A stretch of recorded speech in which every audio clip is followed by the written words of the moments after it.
네, 우리가 지난 시간에 자족하는 비결에 대해서 우리가 살펴보았습니다.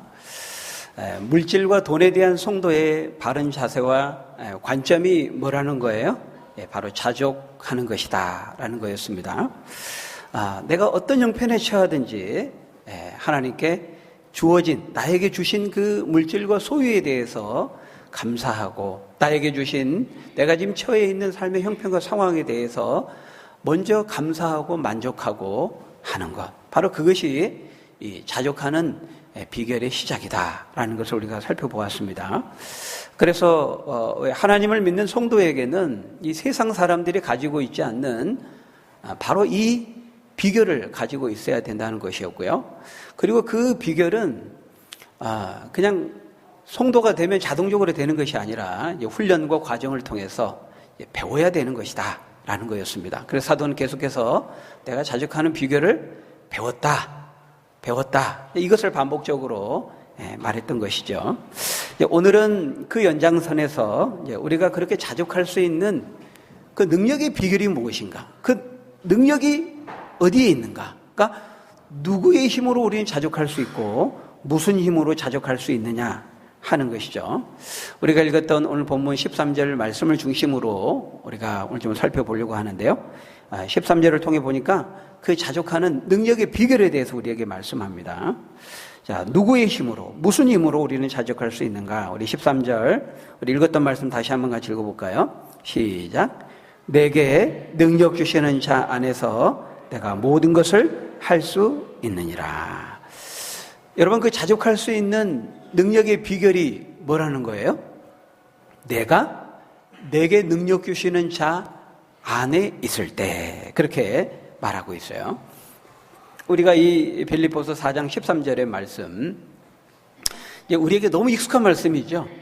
우리가 굉장히 많이 또 애용하고 또 사랑하는 그런 말씀 중에 하나라 생각이 듭니다.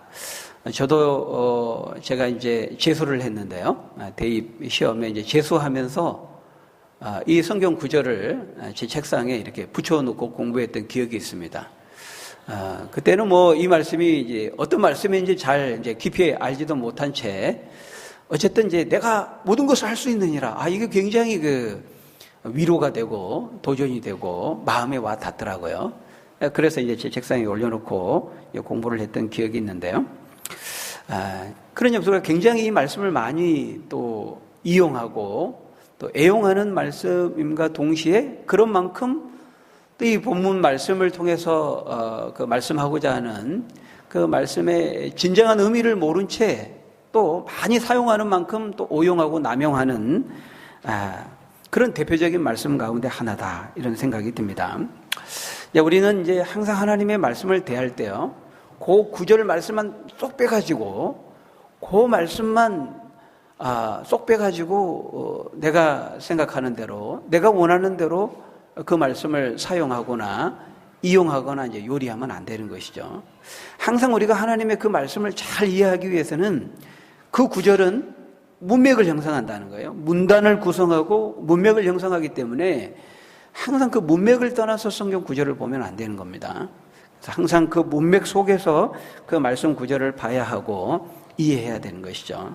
근데 이제 우리 읽었던 13절 말씀은 그 문맥은 제외하고 그 말씀 구절만 빼가지고 내가 원하는 대로, 내가 생각하는 대로 그 말씀을 적용하고 또 이해하고 이제 사용할 때가 많은, 그런 이제 많은 말씀 중에 아주 대표적인 말씀이 바로 이 말씀이다 하는 것이죠. 그래서 이단들이 이렇게 잘못 그 오류에 빠지는 그 이유 중에 하나가요, 거의 그 한글 성경만 가지고 성경을 본다는 거예요. 이단들의 문제는 원어를 봐야 되는데 우리 한글은 이제 번역된 거거든요. 한글 성경만 가지고 이제 보면 이제 잘못 볼 우려가 많이 있어요. 그리고 이제 또 하나는 이렇게 자기가 원하는 구절을 쏙 빼가지고 자기가 보고 싶은 대로 또 자기 생각에 맞는 그런 구절을 쏙 빼가지고 자기의 생각과 관점을 문맥과 관계없이 자기의 생각과 관점을 지지하고 합리화하는 도구로 사용한다는 거예요. 그렇게 되면 이제 말씀이 귀에 걸면 귀걸이, 코에 걸면 코걸이, 이렇게 아전인수격으로 성경을 해석하게 되는 것이죠. 그래서 이제 저희 교회에서는 그 송구 영신 예배 때 이 말씀 구절 뽑기를 하지 않는 이유도 여기 있는 겁니다. 우리가 그 송구 영신 예배 때 그 말씀 구절을 이렇게 뽑잖아요. 저도 뭐 이제 부교육자로 사역할 때는 이제 그 교회가 이제 그것을 했으니까요. 근데 이제 여러분, 우리가 굉장히 이제 진지하게 말씀을 뽑습니다. 하나님께서 올 한 해 동안, 1년 동안 나에게 또 우리 가정에게 이루라고 주신 말씀으로 이제 그렇게 이제 진지하게 생각하면서 우리는 말씀을 뽑잖아요. 그런데 사실은 하나님이 우리에게 주신 말씀이라기보다는 인간이 이제 이미 취사선택한 말씀들입니다. 그러니까 이미 인간의 손에 의해서 한번 걸러진 말씀들 중에서 그것을 뽑는 거죠. 근데 그 말씀들은 대부분 어떻습니까? 칭찬과 격려와 위로와 이런 축복의 우리가 좋아하는, 듣고 싶어 하는 그런 말씀만 모아놓은 거예요. 그 중에서 이제 뽑는 겁니다. 근데 디모데후서 3장 16절 17절 뭐라고 말씀하고 있어요? 모든 성경이 하나님의 감동으로 되어진 것이고, 이 모든 성경 구절이 다 교훈과 책망과 바르게 하고 우리를 의로 교육하기에 유익하다고 말하잖아요. 모든 성경이 그렇다는 거예요. 그 모든 성경 속에는 우리를 향해서 책망하고 교훈하고 또 하나님의 형벌과 진노에 대해서 경고하는 이런 모든 말씀이 다 포함되는 거예요. 그것이 다 우리의 영혼을 유익하게 하고 그 모든 것이 다 연관되어 있고 다 우리에게 필요한데, 우리의 죄를 지적한다든지 우리의 영혼을 경성하게 한다든지 또 우리의 잘못된 부분들을 돌이켜보게 하고 어떤 그런 책망과 경고에 대한 말씀들은 거기에 빠져 있다는 거예요. 송구 영신 예배 할 때는 우리를 칭찬해주고 격려해주고 축복해주는, 우리가 듣고 싶어하는 말씀은 따로 모아놓은 것 중에서 거기서 뽑는 것이기 때문에 그것은 바람직하지 않습니다. 그래서 1년 동안 내내 교회도 안 나오고 세상 속에 자기 하고 싶은 대로 마음대로 이제 살던 사람이 이제 그날 하루 와가지고 이제 말씀을 뽑습니다. 그런데 그 말씀이 여러 가지 막 격려와 용기를 가지라고 말하고 하나님이 너를 축복하고 너와 함께 하신다고 말하니까요, 이 사람은 더 용기를 얻습니다. 내가 지금까지 살아온 이 삶의 방식에 더 용기를 내서 힘을 내서 내가 살아가면 되겠구나, 이렇게 생각하는 거죠. 근데 사실 그 사람에게는 용기가 필요한 것이 아니라 회개와 책망과 돌이킴이 필요한 거거든요. 지금까지 살아온 삶의 방식대로 살면 안 되는 삶의 전환점, 돌이킴이 필요한데 더 용기를 내어가지고 이제 올해 살아왔던 대로 내년에도 더 용기를 내어서 더 탄력을 받아가지고 살아왔던 대로 더 힘있게 살아가게 되는 것이죠. 그래서 문제가 되는 거예요. 차라리 그렇게 할 바에는 그냥 그 모아놓은 성경 구절 뽑지 말고요, 이게 낫습니다.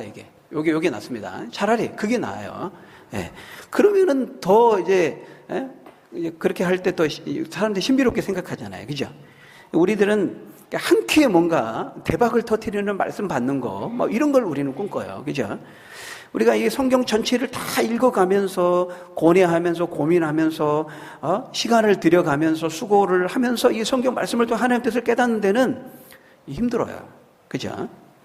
시간이 들어가야 되고 수고가 따라야 되고 성경을 통독하면서 묵상하면서 공부하면서 이렇게 하나님의 뜻을 깨닫고 나에게 주신 말씀과 음성을 듣는 데에는 이건 힘들어요. 그죠? 그러니까 그게 좀 싫은 겁니다. 한 번에 그냥 믿습니다 하고 다 뽑는 거죠. 자기는 굉장히 진지하게 뽑는다고 뽑는데 사실 이미 다 걸러진 말씀들이에요. 진정으로 우리에게 하나님이 주시고자 하는 말씀이 아닌 것이죠. 근데 우리는 본성적으로 그런 걸 좋아해요. 그래서 뭔가 좀 신비롭잖아요. 그죠? 마치 제비를 뽑는 것처럼. 굉장히 또 더 믿음이 좋아 보이고 영적인 것처럼 보이지만 사실은 그것은 말씀을 대하는 바른 태도라고 할 수가 없는 것이죠. 그래서 우리가 이 모든 하나님의 말씀이 다 영감된 것이고 우리 전체 성경 말씀을 통해서 하나님을 찾고 하나님의 뜻을 구하고 또 그 뜻을, 그 말씀을 삶의 중심에 놓고 살아가는 것이 우리가 말씀을 대하는 바른 자세의 관점이라고 말할 수 있어요. 자, 그런 점에서 오늘 주어진 23절의 말씀을 우리가 좀 잘 이해하고 적용할 필요가 있는데요. 첫 번째로 오늘 본문의 23절의 말씀의 초점은 후반부에 있는 것이 아니라 전반부에 있다라는 거예요. 우리가 일반적으로 23절의 말씀을 대할 때는요, 대부분 제가 처음에 예수를 믿을 때 했던 것처럼요.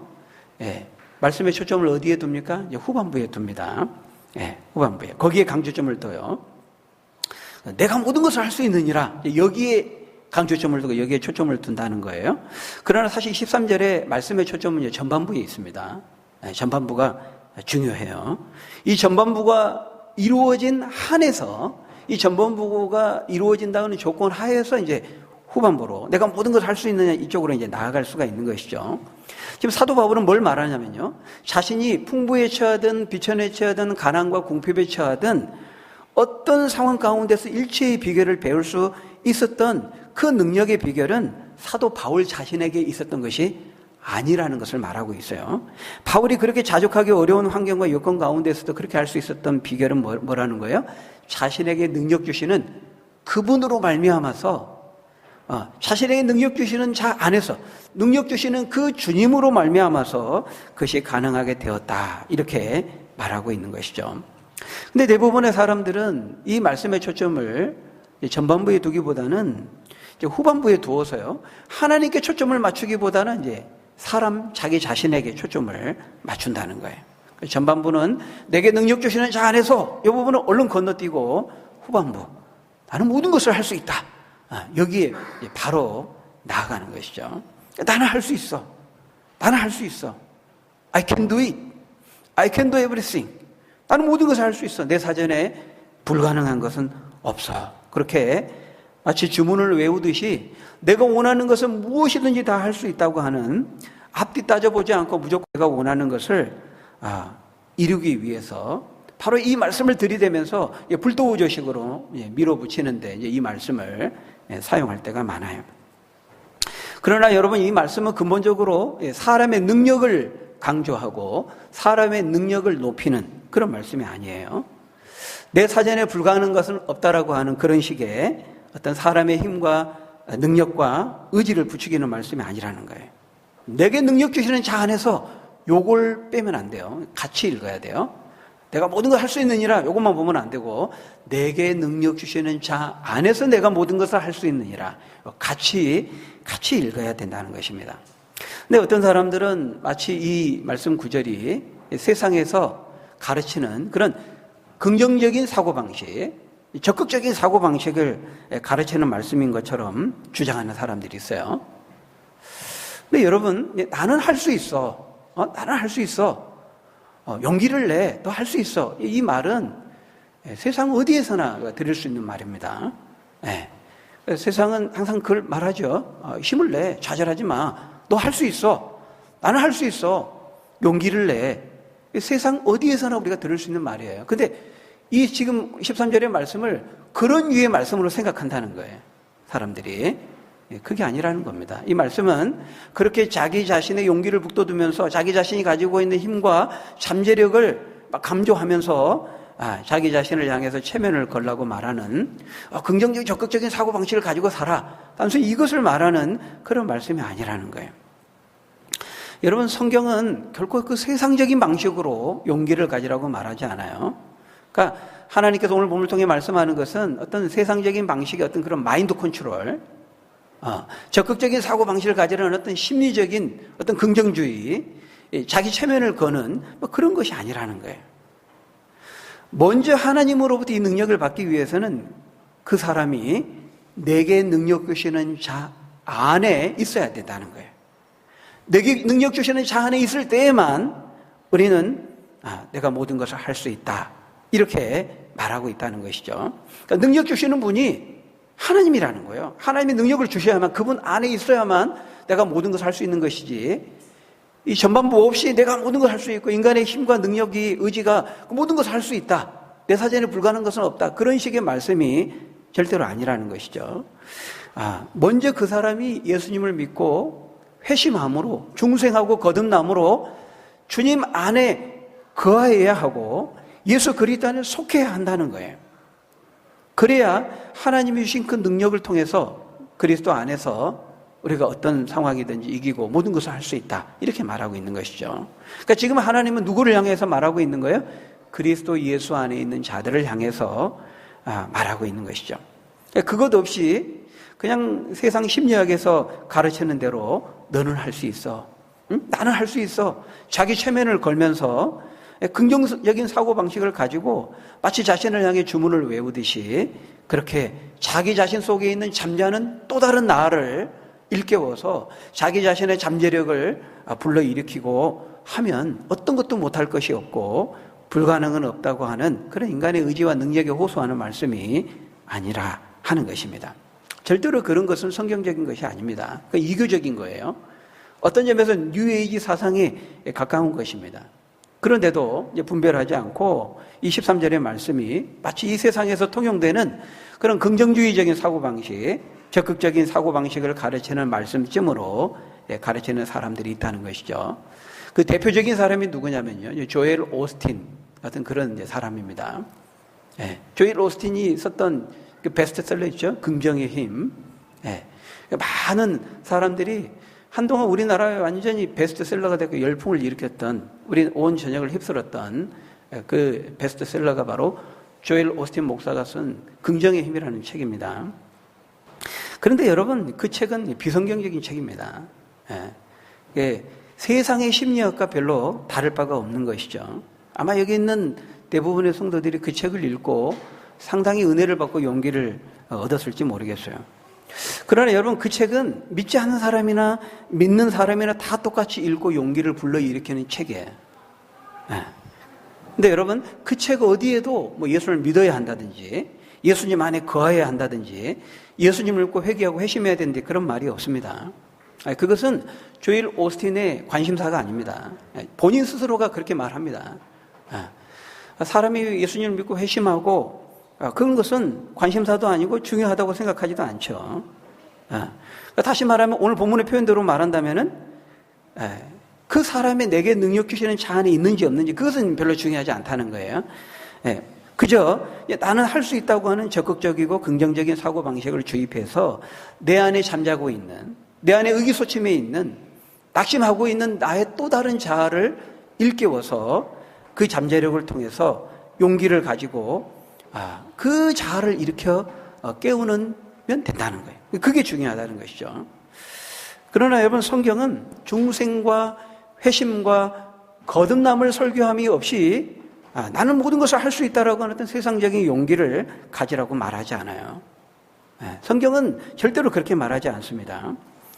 그러니까 오히려 예수님을 아직 알지 못하고 믿지 못한 사람에게는요, 나는 할 수 있어라고 하는 그 용기를 불러일으키는 것이 중요한 것이 아니고 오히려 나는 죄인입니다. 나는 무능합니다. 나는 주님의 은혜 없이는 아무것도 할 수 없습니다라고 하는 그 사실을, 자신의 무능과 어리석음과 한계를 깨닫게 하는 것이 훨씬 우선적으로 필요하다는 거예요. 그러니까 주님의 은혜를 필요로 하는 것을 깨닫고 주님 앞에 나아가게 하는 것이 더 우선적으로 필요하다는 것이죠. 그런 점에서 여러분, 하나님께서 오늘 본문을 통해서 용기와 능력을 주시기 원하시고 위로와 힘을 주시기 원하시는 사람은 바로 모든 사람이 아니에요. 내게 능력 주시는 자 안에 있는 참된 성도들에게 지금 말씀하고자 하는 것입니다. 내게 능력 주시는 자 안에서 내가 모든 것을 할 수 있느니라. 그 할 수 있는 능력을 하나님이 주신다는 거예요. 하나님 안에서만 그렇게 할 수 있다는 것이죠. 그래서 우리가 막 생각하고 마음에 원하는 것을 난 할 수 있느니라, 그렇게 막 주문처럼 이 구절을 외우면서 막 밀어붙이면 되는 것이 아니고요. 내가 원하는 모든 것을 무조건 다 할 수 있다는 말이 아니고 조건이 있는 거예요. 내게 능력 주시는 자 안에서 내가 모든 것을 할 수 있다, 이렇게 말하고 있다는 거예요. 그 말은 다른 말로 말하면은 내가 하고자 하는 것이 하나님의 뜻일 때, 하나님의 뜻 안에 있을 때, 그때에는 우리가 가지고 있는 능력 그 이상의 능력을 하나님이 우리에게 허락해 주셔서 그 능력을 발휘해서 우리가 모든 것을 할 수 있다는 거예요. 그러니까 이거는 그 일이 얼마나 어렵냐 쉽냐 이거는 문제가 되지 않아요. 그 일을 이룰 수 있는 능력이 나에게 있느냐 없느냐 그것은 문제가 되지 않는 겁니다. 그 능력이 되느냐 안 되느냐 그게 중요한 것이 아니고요. 그러니까 우리의 능력에 초점이 있는 것이 아니라는 거예요. 하나님께 초점이 있는 것이죠. 내게 능력 주시는 자 안에서 우리는 모든 것을 할 수 있다, 이렇게 말하고 있는 것이죠. 여러분, 우리가 여리고성과 아이성 전투를 예로 들 수 있어요. 그러면 이스라엘 백성들이 이제 광야 40년을 마친 다음에 이제 요단을 건너서 약속하신 젖과 꿀이 흐르는 가나안 땅을 향해 가죠. 가장 첫 번째 전투가 여리고성 전투였습니다. 근데 여리고성 전투, 그 난공불락의 초롱성 같은 요새 그 여리고성을 이제 진격을 해서 들어갔는데 누가 이겼습니까? 이스라엘 백성들이 이겼습니다. 어떻게 이겼습니까? 도저히 이길 수 없는 불가능한 일인데요. 어떻게 이겼어요? 내게 능력 주시는 자 안에서 모든 것이 이루어졌어요. 그래서 그것이 가능했습니다. 하나님 말씀대로 뜻을 쫓아서요. 매일 하루에 한 바퀴씩 돌라 그랬어요. 여리고성을. 말씀대로 그 하나님의 뜻을 순종해서 돌았습니다. 그리고 마지막 7째 날에는 7바퀴를 돌고 크게 외치라 그랬어요. 그러니까 하나님 말씀대로 순종하면서 그렇게 했어요. 하나님 뜻을 쫓아 했더니 정말 도저히 이길 수 없는 그 여리고성, 이중 성벽으로 이루어진 난공불락의 초롱성, 그 여리고성이 무너뜨려지고 한 명의 손실도 없이 완전한 대성을 거두게 되죠. 그런데 여러분 그 다음 성이 어떤 성입니까? 이제 아이성입니다. 아이성. 근데 그 아이성은 여리고성에 비하면 너무 작은 성이에요. 너무 약한 성이에요. 말 그대로 아이와 같은 성이에요. 그래서 이스라엘 백성들이 그 여리고성 첫 전투의 승리를 그 승리의 여세를 몰아가지고 바로 아이성을 취하러 가자고 했어요. 근데 하나님이 가지 말라고 했습니다. 왜냐하면 여리고성 전투할 때 어떤 전리품도 챙기지 말라 그랬거든요. 그런데 아간이라고 하는 사람이 그걸 속이고 그걸 몰래 취했어요. 그러니까 하나님께서 그 죄의 문제를 해결하기 전에는 가지 마라 그랬습니다. 근데 이스라엘 백성들이 하나님 뜻과 말씀을 어기고 갔습니다. 하나님은 가지 마라. 내가 너희와 함께 하지 않는다. 내가 그들을 너희 손에 붙여주지 않았다. 이렇게 말씀했는데도요. 이스라엘 백성들은 하나님 말씀을 어기고 갔어요. 왜냐하면은 아이성은 여리고성에 비하면 우리가 여리고성도 저 강력한 성도 이겼는데 저 아이성은 아이와 같은 별거 아니야. 만만하게 보고 우리는 충분히 이길 수 있어. 우리는 넉넉히 이길 수 있어. 우리는 할 수 있어. 그렇게 적극적인 사고방식을 가지고 갔어요. 근데 결과는 어땠습니까? 대패했습니다. 이상하죠? 우리는 충분히 이길 수 있어. 넉넉히 이길 수 있어. 우리는 할 수 있어. 저들은 우리의 밥이야. 이렇게 적극적인 긍정적인 사고방식을 가지고 갔는데 대패했다는 겁니다. 왜 그랬을까요? 하나님의 뜻이 아니었기 때문에 그렇습니다. 하나님의 뜻이 아니면요. 하나님 없이는 아무리 내가 할 수 있어, 나는 할 수 있어, 저들은 우리의 밥이야. 그렇게 긍정적인 사고방식을 가지고 다 가도요. 믿습니다 하면 하고 가도요. 하나님의 뜻이 아니면, 하나님이 함께 하지 않으면 알 수가 없는 것입니다. 그건 이루어질 수도 없고 될 수도 없는 것이죠. 그런 점에서 우리에게 뭐가 중요하다는 거예요? 내가 능력 주시는 자 안에 있느냐? 이게 중요한 것입니다. 내가 하나님과의 올바른 관계를 가지고 있고 내가 하나님의 뜻 안에 있고 하나님의 말씀과 뜻을 내가 중요하게 여기고 그 하나님의 말씀대로 순종하며 내가 살아가느냐? 그것이 중요한 거예요. 그렇게만 하다면 하나님은 우리가 가지고 있는 능력 그 이상의 삶을 살게 하신다는 것이죠.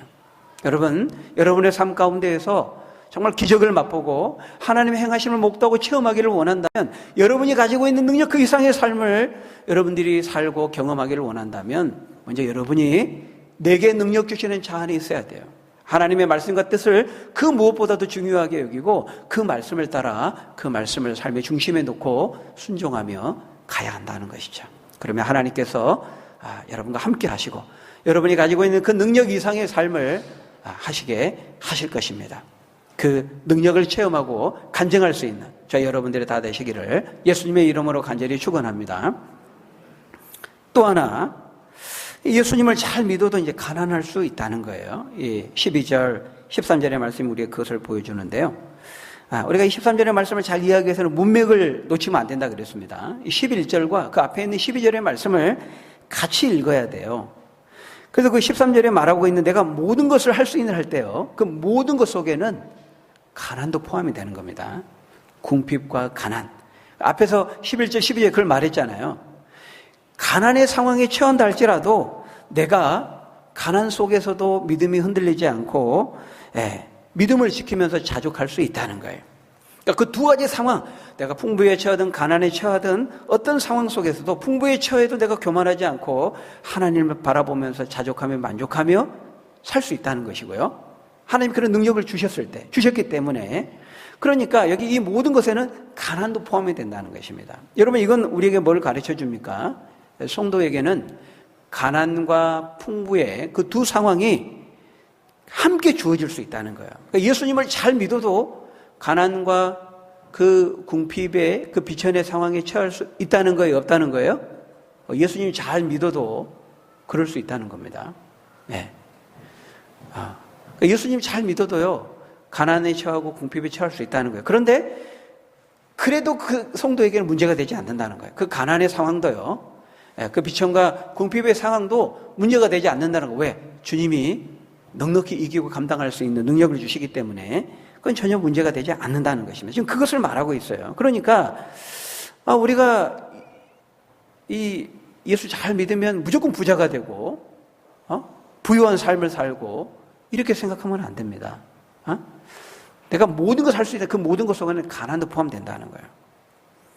그래서 우리가 이 많은 교회 잘못 생각하는 것 중에 하나가요, 예수님 잘 믿고 신앙생활 잘하면 다 부자가 되고 부유하게 살고, 그렇게 살지 못하는 것은 신앙생활 똑바로 하지 못하고 예수 믿지 않기 때문이다. 이렇게 이분법적으로 기계적으로 그렇게 생각하는 사람들이 있어요. 우리가 그런 걸 기복주의 신앙이라고 하죠. 번성신앙이라고 합니다. 근데 여러분, 무엇보다 예수님도 머리 둘 곳이 없을 정도로 물질적으로 가난하셨어요. 무엇보다 오늘 본문을 기록하고 있는 사도 바울도요, 지금 이 사도 바울이 가난과 궁핍과 고통 가운데 처하게 된 것은 그가 무슨 하나님의 죄를 지었거나 신앙생활을 똑바로 했기 때문에 그런 것이 아닙니다.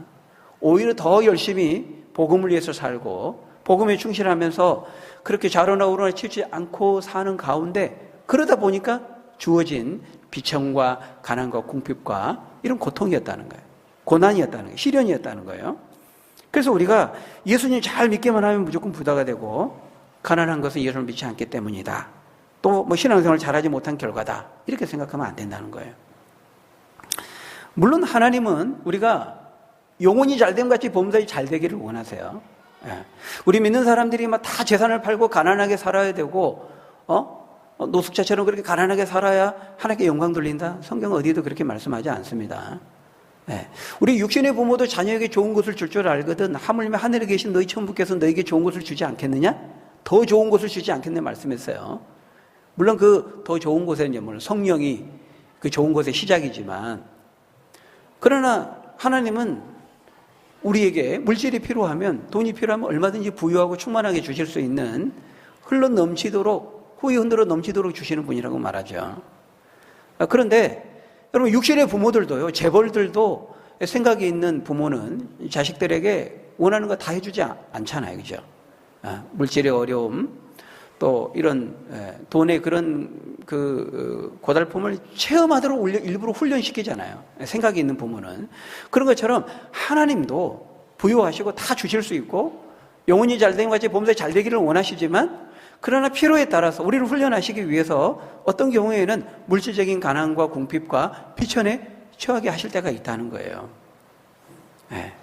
그래서요, 여러분 욥을 보세요. 욥도 하루아침에 모든 것을 잃고 완전히 쫄딱 망했죠. 완전히 비천과 그런 비참의 자리로 떨어지게 되었는데요. 그렇게 된 것이 욥이 무슨 죄를 짓고 신앙생활을 똑바로 하지 못해서 그렇게 된 겁니까? 그게 아니죠. 하나님께서 욥을 정글 같은 신앙을 단련하기 위해서 그렇게 하셨던 것을 우리가 성경을 통해 보지 않습니까? 전도서 7장 13절에서도 하나님은 우리에게 형통과 공고 이 두 가지를 사용하셔서 우리를 장래일을 알지 못하게 하시고 더 하나님을 의지하며 살게 하셨다. 이렇게 말하고 있어요. 그러니까 풍부와 공고, 가난과 궁핍과 부유와 풍부, 이 두 가지가 다 우리에게 필요하다고 하나님 생각하시기 때문에 그 적절히 때를 따라서 둘 다 우리 영적인 유익을 위해서 그렇게 주시는 것이라 말씀한다는 거예요.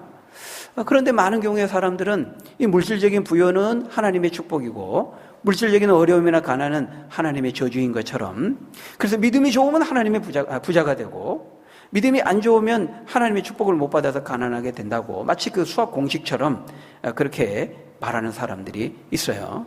그건 전혀 성경적이지 않습니다. 우리가 열왕기야 우리가 큐티 본문을 통해서 봤습니다만은요, 이 여로보암 2세 통치 시절에요. 북이스라엘 여로보암 2세 때 55년간 장기간 통치하면서요, 경제적으로 이 엄청나게 그 부유한 시대였습니다. 그 여로보암 2세 때요. 네. 경제적으로 굉장히 잘 살고 잘 먹고 잘 사는 그런 물질적으로 풍요로운 시대였어요. 근데 신앙적으로 영적으로는 어땠습니까? 완전히 형편없었습니다. 우상 숭배하고 최악의 시대였죠. 그럴 수 있다는 거예요. 여러분, 오늘날에도 보면 미국 세계 초강대국이죠. 물질적으로, 경제적으로, 군사적으로 가장 부유한 나라 아닙니까? 미국은 기독교 나라라고 할 수 있어요. 전 인구가 다 기독교는 아니지만은 청교도 신앙을 근간으로 해서 미국은 기독교 신앙이라고 국가라고 할 수 있을 만큼 기독교 신앙이 근간이 되는 나라죠. 그런데요, 여러분, 우리 미국만 보면서 그런 식으로 말하는데 일본은 어떻습니까? 중국도 그렇지만 중국은 공산주의 국가니까 제외하고 일본은 세계 3위 경제 대국입니다. 그런데요, 일본의 기독교 인구는 1%밖에 안 돼요. 1% 좀 안 돼요. 1억 2천만의 그 인구 가운데 한 105만 정도가 크리스찬들입니다. 150년의 기독교 역사를 통해서 볼 때 우리보다 먼저 복음이 들어갔어요. 그런데 굉장히 이제 소수죠. 그런데 어쨌습니까? 경제적으로, 물질적으로 굉장히 부유하죠.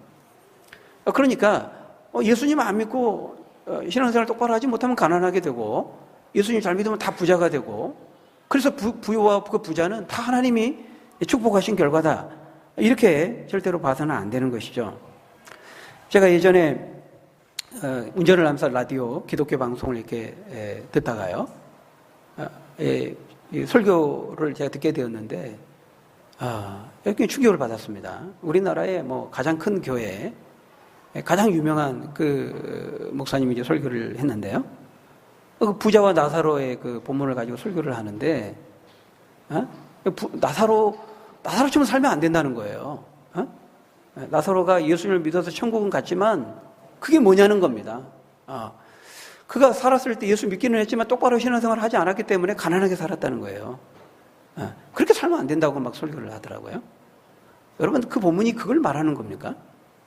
전혀 그것을 말하는 본문이 아닙니다. 그 반문 말씀은 이 땅에서 아무리 부자고 많은 것을 가지고 있어도요, 예수님 믿지 않으면 천국에 갈 수 없고 지옥에 간다는 것이고, 돈과 물질과 이 세상의 것에 소망을 두고 사는 인생의 어리석음과 무익함에 대해서 말씀하는 것이지, 아무리 이 땅에 비천하게 살아도 예수님 믿으면 영광스러운 천국에 들어가고 영생의 복락을 얻게 된다는 그것을 말하는 것이지, 부자가 나사로가 천국에 갔지만은 거지였던 것은 그가 예수 믿긴 믿었지만 똑바로 신앙생활을 하지 않았기 때문이다, 제대로 믿지 않았기 때문이라는 것은 그는 성경 본문이 말하는 것도 아니고 성경 전체를 통해서 가르치는 그런 말씀으로 볼 때에도 성경적인 말이 아닌 것이죠.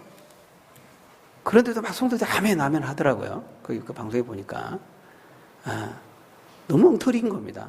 근데 우리나라 가장 큰 교회에 목사가 그렇게 이제 설교를 하는 것이죠. 너무 이제 어이가 없고 충격적이라 하지 않을 수 없는 것입니다. 여러분, 그렇지 않습니다. 예수 잘 믿고 신앙생활 잘해도요, 가난에 처할 수 있고 궁핍에 처할 수 있다는 사실을 우리 먼저 기억해야 돼요. 그러나 그것도 문제되지 않는다는 겁니다. 지금 사도 바울은 내가 풍부에 처하든 가난에 처하든 내가 모든 것을 할 수 있다. 그 모든 것 속에는 가난과 궁핍과 비천의 상황을 포함시키는 그걸 말하고 있는 거예요. 앞에 11절 12절 말씀을 통해 볼 때. 근데 내가 그렇게 가난과 궁핍, 비천의 상황에 처해도 내게 능력 주시는 자 안에 있을 때, 내게 능력 주신 자 안에서 그분이 나에게 능력을 주실 때, 그런 가난, 그런 비천, 그런 궁핍, 그런 인생의 고통, 시련, 그런 문제들은 전혀 문제가 될 것이 없다. 이걸 말하고 있다는 것이죠. 여러분, 지금 우리는 그것을 봐야 돼요. 여러분, 제가 가난한 궁핍 이런 문제가 되지 않는다고 말하니까 지금 여러분이 제가 삶의 상황들은 제가 몰라요. 자세히 몰라요. 근데 우리에게 주어진 그런 궁핍의 문제, 가난의 문제, 그런 고난의 문제 너무 쉽게 생각하는 거 아닌가? 제가 쉽게 생각해서 그런 말 하는 거 아닙니다. 누구든지 막상 가난과 궁핍과 비천의 상황에 처하면 너무 힘들죠. 너무 고통스럽죠. 그러나 여러분, 우리가 이 사실을 잊어서는 안 된다는 것입니다. 내게 능력 주시는 자 안에서 내가 모든 것을 할 수 있느니라. 우리가 이 약속의 말씀을 잊어서는 안 된다는 거예요. 그 삶의 자리에 있을 때에도. 왜냐하면 우리는 어디 안에 있기 때문에? 우리는 예수 그리스도 안에 있기 때문에, 내게 능력 주시는 하나님 안에 있기 때문에 어떤 그런 상황도, 그런 고난과 시련의 상황도 문제가 되지 않는다는 거예요. 왜?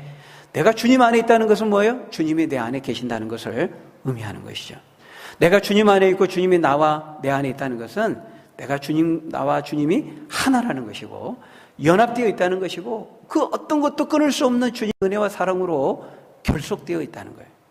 유기적으로 연합되어 있다는 것이죠. 주님과 나는 한 몸이고 같은 공동체의 운명을 가지고 있다는 거예요. 그러니까 주님이 실패하지 않는 한 나는 실패하지 않는다는 거죠. 주님이 망하지 않는 한 나는 망할 수 없다는 것입니다. 그렇기 때문에 나에게 당장 주어진 비천과 가난과 궁핍과 이런 어려운 시련의 상황에 처해 있다 할지라도 그런 것은 전혀 문제가 되지 않는다, 이렇게 말하고 있어요. 사랑하는 여러분, 여러분들이 하나님의 자녀인 것이 분명하다면은 하나님께서 여러분에게 주신 약속의 말씀대로 나는 내게 능력 주시는 자 안에서 내가 모든 것을 할 수 있느니라. 그러니까 이 믿음과 확신을 가지고 나아가면 하나님께서 약속하시고 말씀하신 대로 능력을 주시고 이기게 하시고 승리하게 하신다는 거예요. 사람이 감당할 시험 밖에는 너희에게 당한 것이 없나니 오직 하나님은 미쁘사 너희로 시험 당함을 원치 아니하시고 시험 당할 즈음에 피할 길을 내사 너희로 능히 감당하게 하시느니라, 이렇게 약속하고 있어요. 여러분, 그것은 이 신목사가 하는, 제가 하는 약속이 아니고요, 온 우주 만물을 다스리시고 말씀하신 대로 반드시 이루시고 성취하시는 하나님께서 여러분에게, 우리에게 하신 약속의 말씀입니다. 우리가 이 약속의 말씀을 흔들림 없이 믿고 어떤 상황에 처하든지, 풍부에 처하든 비천의 상황에 처하든 우리가 흔들림 없이 내게 능력 주시는 자 안에서 그 능력을 힘을 벗어 내가 가지고 있는 그 능력, 그 이상의 삶을 살고 어떤 시험도, 어떤 상황도 이기고 승리할 수 있는 우리 믿음의 사람들이 다 되시기를 예수님의 이름으로 간절히 축원합니다. 우리 기도하겠습니다. 좋으신 아버지 하나님, 감사합니다. 우리가 얼마나 약한지요, 우리가 얼마나 연약한지요. 하나님, 그러나 내게 능력 주시는 자 안에 있을 때 주님께서 우리에게 능력을 주시고 우리가 가지고 있는 그 능력 이상의 것을 하고 그 이상의 삶을 살게 하시겠다, 내가 이 모든 것을 할 수 있게 하시겠다, 하나님께서 말씀하셨습니다. 약속하셨습니다. 어떤 상황 가운데에도 좌절하거나 낙심하지 말고 내게 능력 주시는 그분을 바라보므로 그분이 주시는 능력을 힘입어서 이기고 승리하고 넉넉히 감당할 수 있는 우리 믿음의 사람들 다 될 수 있도록 축복하여 주옵소서. 예수님 이름으로 기도드리옵나이다. 아멘.